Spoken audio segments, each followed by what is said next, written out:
19 years ago this month, I nearly killed some of my best friends while driving under the influence of alcohol. I was 15 years old.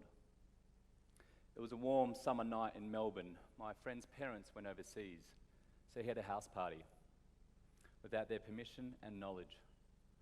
Late in the evening, I foolishly jumped into the driver's seat of my friend's father's car.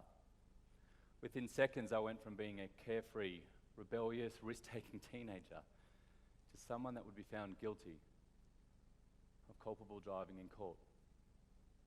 I smashed the car into a front fence of a house. It was a matter of millimetres between nearly killing my best friends and myself.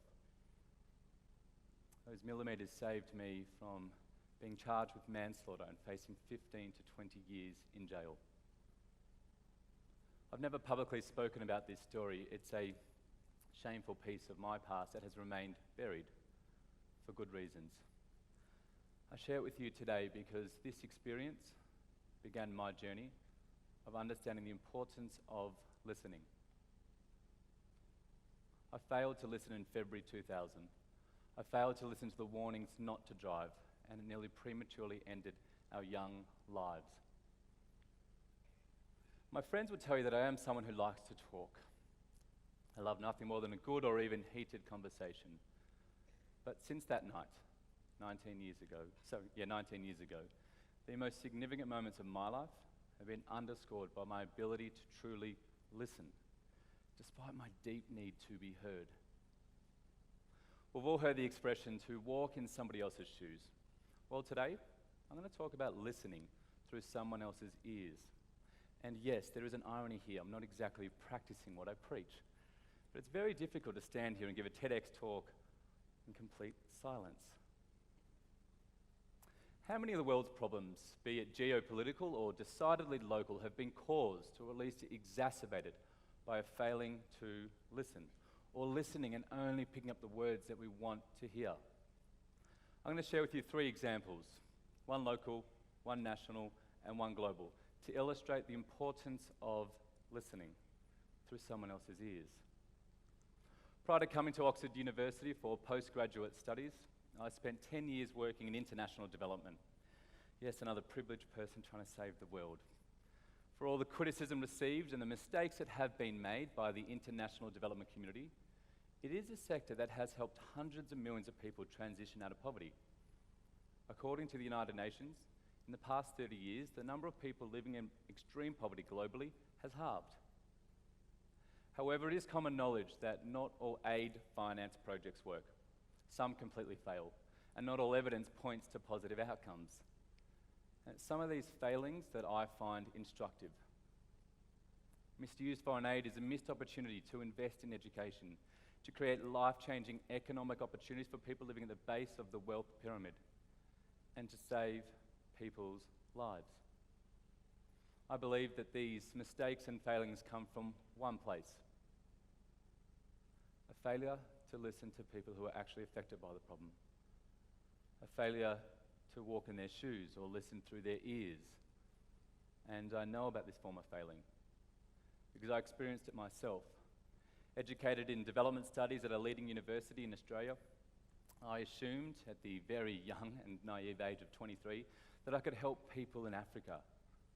With a group of friends, we set up an international development organisation that was youth-run and youth-led called YGAP. We had some good development outcomes in our early years, but we also failed by making the big usual mistakes. We failed to listen. For example, in Malawi in 2008, we spent 5 weeks in the dry heat in a place called Ngwenya, just outside the capital Lilongwe. We committed to building 4 additional classrooms at the Ngwenyan Primary School, which at the time was the most overpopulated school in Malawi. It educated 6,672 students in just 12 dilapidated classrooms. We were excited about this project, what we were doing, but we failed to sit, meet, and listen to the local community members who mistakenly inferred that our group of volunteers were being paid for the construction work at the school. They thought important employment opportunities were being denied to them. Failing to listen to the community boiled over into heated tension including one aggressive and threatening circumstance. We didn't ask what the community wanted, what they valued. We just assumed. More than not just listening, we didn't provide an avenue for the community to be listened to. The consequence of being rejected when all we wanted to do was help rocked us to our core. The revelation of the need to truly listen was sobering. Effective development is a tricky business, but we realise that it is local people who have the right to solve problems in their own communities. As an organisation, our role was to lean back and provide two things: entrepreneurship training and access to capital. To do this, we needed to sit and listen. We stopped talking. We stood at the back of the room or sat in circles to avoid standing at the front. We knew that good impact entrepreneurs are fueled by their passion for equality and change. And we needed to listen to them, not some foreign development expert as we once thought we were. The knowledge of a local leader with a lived experience of the problem will trump any development degree in the world. To date, since this pivot, YGAP has backed 440 early-stage locally run impact ventures in some of the world's toughest communities, which has significantly and measurably improved the lives of over 620,000 people living in poverty. When I say locally run impact venture, I mean a business, an enterprise, an initiative started by an entrepreneur in his or her own community. We've not nudged them towards these ideas. We've simply listened to their ears and got behind these inspiring individuals.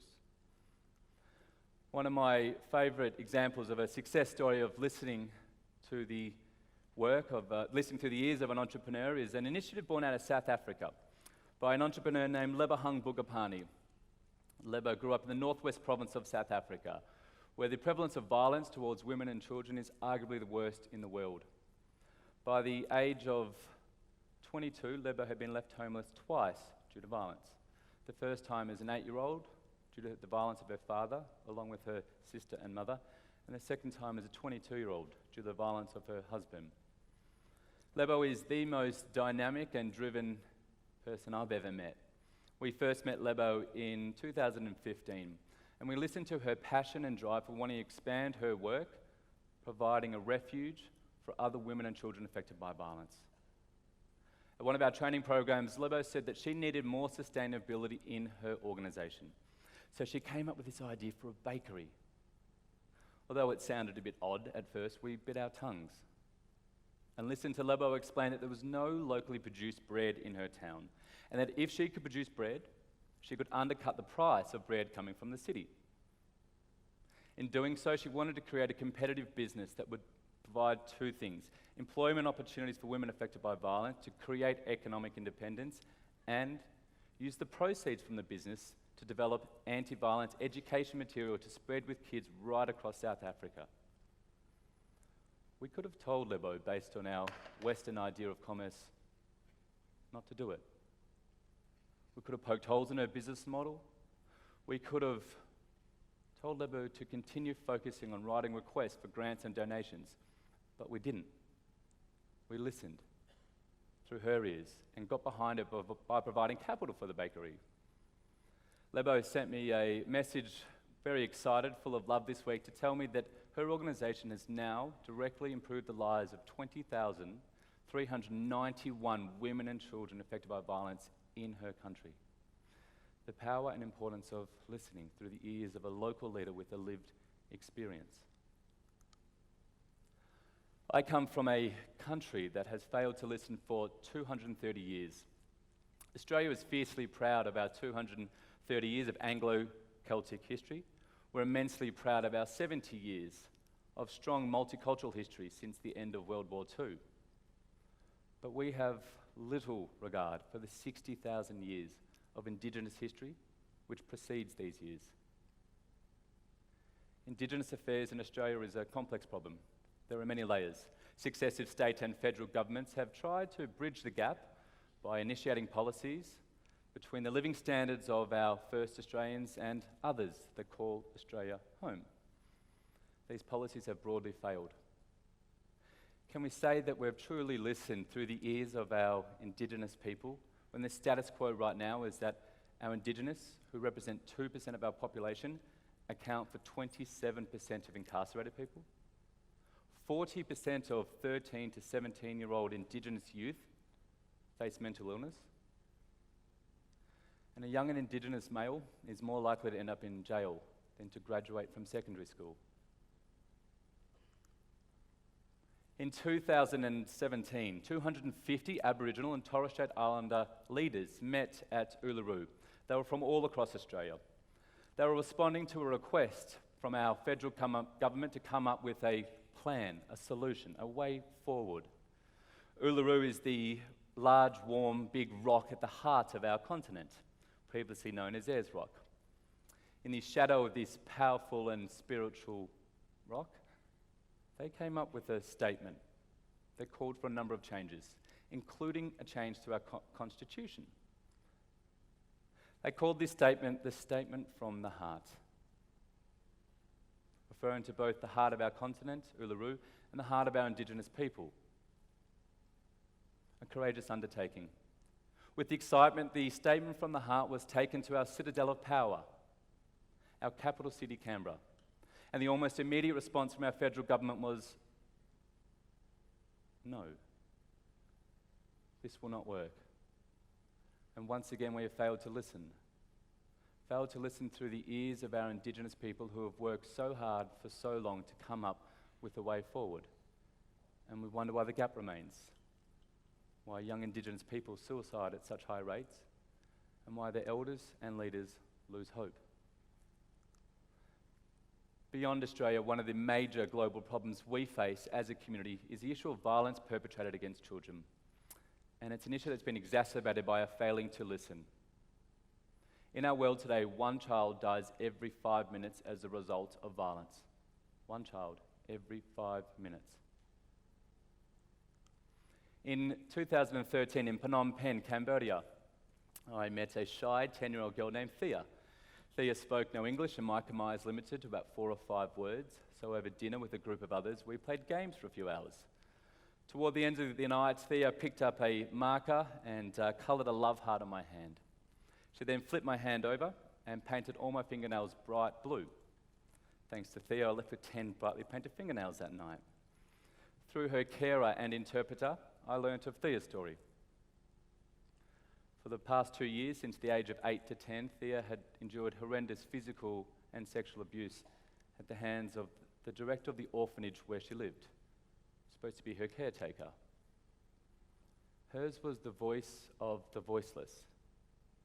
Thea and I had no shared language, and I discovered that it's even more important to listen to someone when the bridge is the widest, as it was between Thea and me. What I heard made it crystal clear. Men need to be more involved in ending the problem of violence. 95% of physical and or sexual violence perpetrated against children is done by men. 95%. Imagine 100,000 men wearing nail polish or getting manicures. We started a campaign called Polished Man to encourage men around the world to stand up and say, enough is enough. We asked men to paint one fingernail for the month of October to recognise the one child that dies every 5 minutes. By focusing on the positive aspects of masculinity, men as role models, men as leaders, men as change makers, men as caring protectors, we've had over 100,000 men in 122 different countries stand up and say, it's time to stop this. Collectively, we've raised $5 million to support both trauma recovery and trauma prevention programs. Listening to Thea's story as she gently painted my fingernail in Phnom Penh, Cambodia, took me on a journey that 100,000 other men have now joined. We've raised a coloured fingernail to the scourge of abuse against children. I do acknowledge that I've touched on some pretty deep issues and topics today, and I'm an optimistic person that believes in solutions. But we are living at a time, uncertain time, with change and for many of us, deep polarisation. We seem to be suffering a trust deficit. Instead of working together to solve local, national and global problems, we are re-tribalising by operating in echo chambers, cutting off opinions that we do not agree with. And in moments like these, it's often the last, the least and the littlest whose voices are not heard. The solution needs to start by listening to one another. Surrendering that deep need to be heard, that desire to be listened to yourself by listening through the ears of someone else. Instead of building walls from our neighbours, listening to our neighbours. Carl Menninger, the renowned American psychiatrist, said that listening is a magnetic and strange thing, a creative force. The friends that listen to us are the ones that we move toward. When we are listened to, it creates us, makes us unfold and expand. I have been unfolded and expanded by my best friend Scott. Scott was in the car with me that terrible night in February 2000. He screamed at me to stop driving, and I didn't listen. Scott's a founding member of YGAP and was in the Nguyen community with us when we failed to listen in 2008. Scott sat across the table from me when I met Thea in Phnom Penh in 2013. Across our long friendship, Scott has battled the depths of darkness that depression renders. Listening to his struggle has formed a deep connection. There is no way that I can understand his world of pain, but listening has enabled me to try. Listening through his ears to how the world feels and sounds from his place in it. I can't escape the irony of having just talked about listening, but I will leave you with the quote that Lebahang Bugapani reminded me of. We have 2 ears and 1 mouth. We need to listen twice as much as we talk. I truly hope that I've reminded you of the importance and power that listening can have in your everyday life and the lives of your nearest and dearest in your communities and country, but indeed to the whole world that is crying out to be respectfully heard. Thank you for listening.